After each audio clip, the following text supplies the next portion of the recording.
Sir Walter Scott, a literary pioneer of Romanticism and historical novels.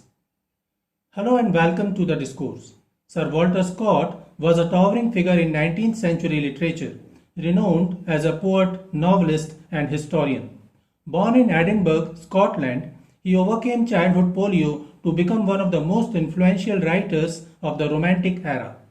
Despite suffering from polio in childhood, which left him lame, Scott developed a deep love for Scottish history, folklore, and ballads.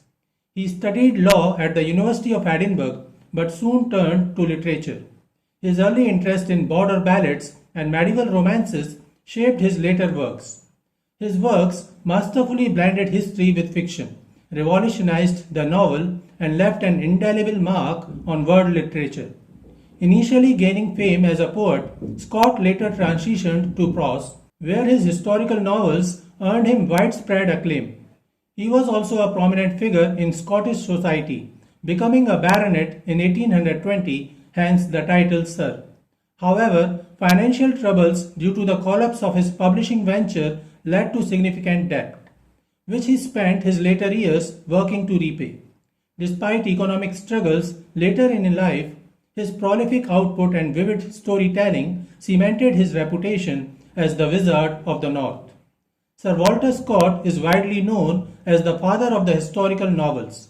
He is credited with popularizing the genre and establishing it as a distinct form of literature.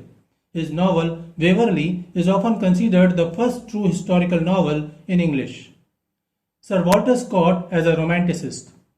As a key figure in the Romantic movement, Scott embodied its core ideals, passion, individualism, and a deep reverence for history and nature.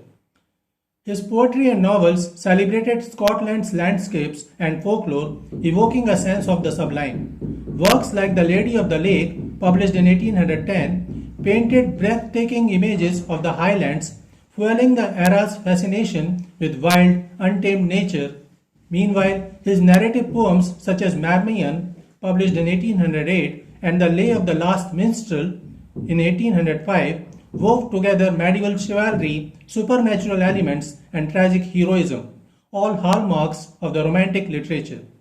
Romanticism was deeply fascinated by history, particularly medieval and national histories. Scott's novels and poems revived Scotland's past, blending real events with imaginative storytelling.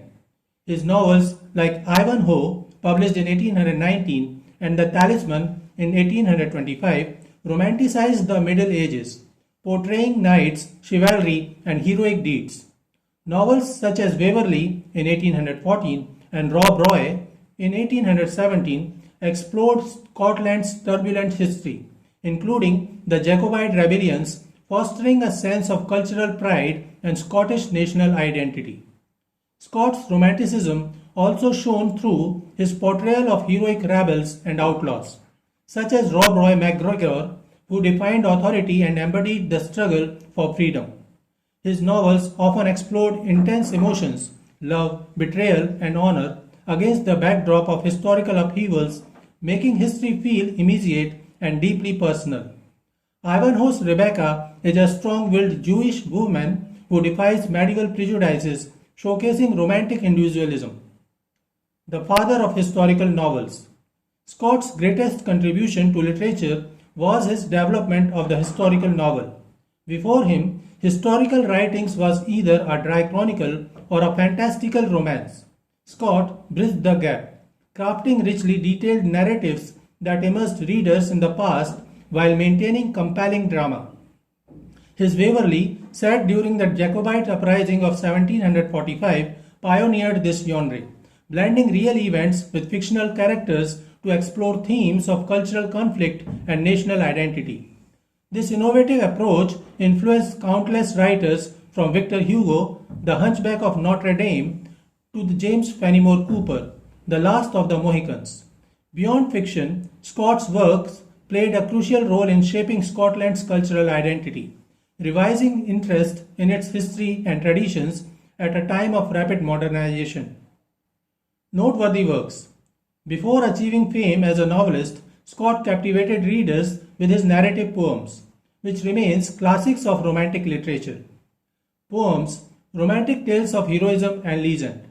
His first major poetic work, The Lay of the Last Minstrel, published in 1805, it is Sir Walter Scott's breakthrough narrative poem that established his literary fame. Set in the Scottish borders during the 16th century, this romantic work weaves history, folklore, and Gothic elements through the framed story of an aging minstrel recounting tales of love, war, and supernatural intrigue. The central plot follows the feud between Lady Buccleuch and Lord Cranstoun, complicated by a magical manuscript guarded by the wizard Michael Scott. Marmion, Sir Walter Scott's celebrated epic poem, recounts the tragic tale of Lord Marmion, a deceitful English knight during the 1513 Battle of Flodden. Blending historical events with romantic drama, the poem explores themes of honor, betrayal, and doomed love through 6 cantos of vivid storytelling. Scott masterfully contrasts Marmion's villainy with the novel Constance de Beverley's tragic fate, while incorporating supernatural elements and rich Scottish landscapes. The Lady of the Lake, 1810, one of Scott's most popular narrative poems, unfolds in the breathtaking Trossachs region around Loch Katrine.